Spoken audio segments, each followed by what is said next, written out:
apa kabar? Saatnya Anda menyimak berita Makassar bersama saya, Auriga Agustina. Sejumlah berita pilihan akan kami sajikan untuk Anda. Berikut 3 berita utama hari ini. Berebut warisan, seorang pria di Dusun Kampala, Kabupaten Maros menikam sepupunya sendiri dengan senjata tajam hingga tewas. Jelang Idul Adha, hewan-hewan kurban di Kecamatan Pangkajene mendapat pengawasan dan pemeriksaan kesehatan dari pemerintah Kabupaten Pangkep. Melihat kehidupan suku Kajang di Desa Tanah Toa di Kabupaten Bulukumba.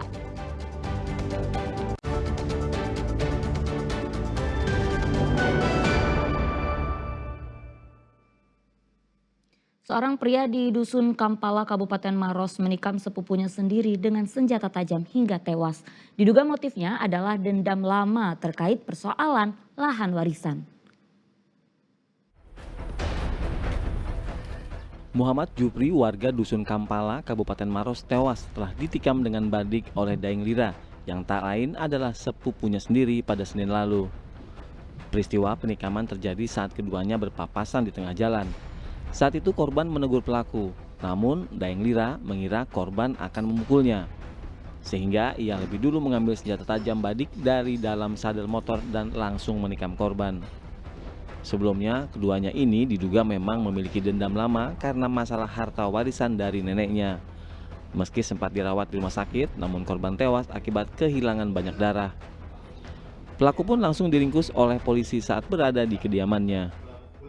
Bahwa sebelumnya antara korban dengan pelaku merupakan ada hubungan famili keluarga, namun mereka ada keselisih pahaman sehingga membuat mereka tidak harmonis, dan pada saat itu pelaku dan korban bertemu di jalan.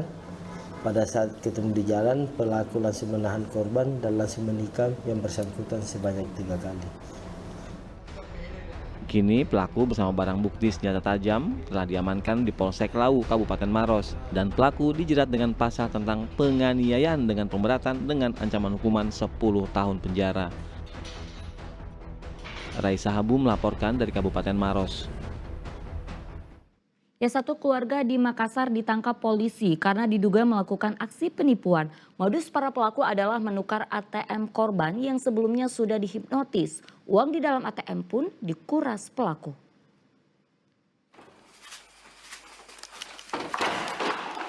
Dua anggota keluarga ini ditangkap polisi di sebuah rumah di Kabupaten Pindrang. Para pelaku ditangkap saat sedang tidur di tempat persembunyiannya pada Sabtu pekan lalu. Ketiga orang yang masih satu keluarga ini merupakan pelaku penipuan dan hipnotis. Modus mereka yaitu menghipnotis korban dan menukar kartu ATM dengan kartu kosong. Dan korbannya adalah orang yang sudah lanjut usia. Dari hasil pemeriksaan, uang hasil menipu digunakan untuk kebutuhan sehari-hari, bermain judi online dan membeli narkoba. Jadi pelaku yang kami amankan adalah pelaku penipuan penggelapan atau dengan cara hipnotis. Bagaimana modusnya Pak pelaku aksi? Jadi hipnotis dengan cara menukar ATM korban dengan ATM yang kosong. Dari hasil penggerbekan, polisi menyita ratusan jenis kartu ATM, 5 buah handphone, buku tabungan, dan alat komunikasi lainnya. Kini, para pelaku tengah menjalani pemeriksaan intensif di Unit Reskrim Polrestabes Makassar. Polisi terus mendalami kemungkinan adanya keterlibatan jaringan lain dalam sindikat ini. Muhammad Sardi melaporkan dari Makassar. Ya, kita ke informasi lain. Sejumlah harga kebutuhan pokok di Pasar Sentral Sinjai mengalami penurunan jelang Idul Adha. Penurunan harga ini terjadi karena pasokan barang yang melimpah dari petani setelah panen raya. Sejumlah harga kebutuhan pokok di Pasar Sentral Kabupaten Sinjai jelang Idul Adha ini mengalami penurunan. Harga sayur pun ikut turun karena stok bahan yang melimpah usai panen raya. Harga cabai yang sebelumnya mencapai Rp60.000 per kilogram kini turun menjadi Rp35.000. Tomat mengalami penurunan hingga 50% dari Rp15.000 menjadi Rp7.000 per kilogramnya. Untuk jenis bawang merah kini dijual seharga Rp35.000 per kilogram dari sebelumnya Rp40.000. Dan harga bawang putih turun dari harga Rp50.000 menjadi Rp35.000 per kilogram. Kondisi ini diperkirakan akan tetap stabil hingga Hari Raya Idul Adha mendatang. Meski harga mengalami penurunan, aktivitas jual beli di pasar masih terpantau sepi. Idul Adha bagaimana pembeli? Ya, istilahnya orang Bugis itu bilang kecil pas. Baru ini ada pembeli. Baru ada pembeli Budi. Hari ini. Sepi Budi. Iya, sepi. Para pedagang berharap pembeli akan mulai ramai jelang Hari Raya Idul Adha. Muhammad Sardi melaporkan dari Kabupaten Sinjai. Menjelang Hari Raya Idul Adha, hewan-hewan kurban di Kecamatan Pangkajene mendapat pengawasan dan pemeriksaan ketat dari pemerintah Kabupaten Pangkep.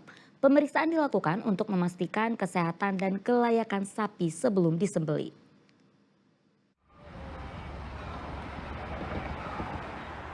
Sapi dan kambing milik pedagang hewan kurban di Kecamatan Pangkajene, Kabupaten Pangkep diperiksa oleh petugas dari Dinas Pertanian. Pemeriksaan jelang Idul Adha ini dilakukan secara menyeluruh mulai dari fisik hewan, kondisi kandang, hingga kelengkapan dokumen kesehatan. Meski Kabupaten Pangkep tercatat sebagai wilayah bebas PMK atau penyakit mulut dan kuku, pengecekan rutin tetap digelar untuk mencegah penularan dari daerah luar. Dinas Pertanian sudah 2 minggu ini turun memantau dan mengecek kesiapan dan juga terkait masalah kesehatan sapi, khususnya sapi kurban dan juga sapi-sapi masyarakat yang ada di lapangan, di peternak-peternak, dan begitu juga yang ada di pedagang-pedagang sapi. Berdasarkan data Dinas Pertanian, jumlah sapi yang tersedia untuk kebutuhan kurban tahun ini di wilayah Pangkep mencapai 1.000 ekor. Jumlah itu dinilai cukup untuk memenuhi kebutuhan masyarakat lokal dan pembeli dari luar daerah. Namun, meski stok mencukupi dan kondisi hewan sehat, minat masyarakat membeli sapi kurban tahun ini menurun. Kalau untuk minat pembeli sendiri Pak, untuk tahun ini tuh seperti apa? Ya, ada anak saya lihat. Agak turun ya? Iya, agak turun Pak ya? Iya. Kalau biasanya tahun-tahun kemarin itu laku berapa? Ini ada sekitar 70, nah baru sekitar 40 yang ada. Yang ada pembelinya? Iya, baru sekitar 40 yang ada pembeli. Pemeriksaan akan terus dilakukan hingga Idul Adha. Pemerintah juga menggandeng kepolisian untuk memantau lalu lintas hewan kurban yang masuk dari dan keluar daerah Pangkep. Langkah ini dilakukan demi menjamin hewan kurban yang dikonsumsi masyarakat aman dan layak untuk dimakan. Muhammad Sardi melaporkan dari Kabupaten Pangkep.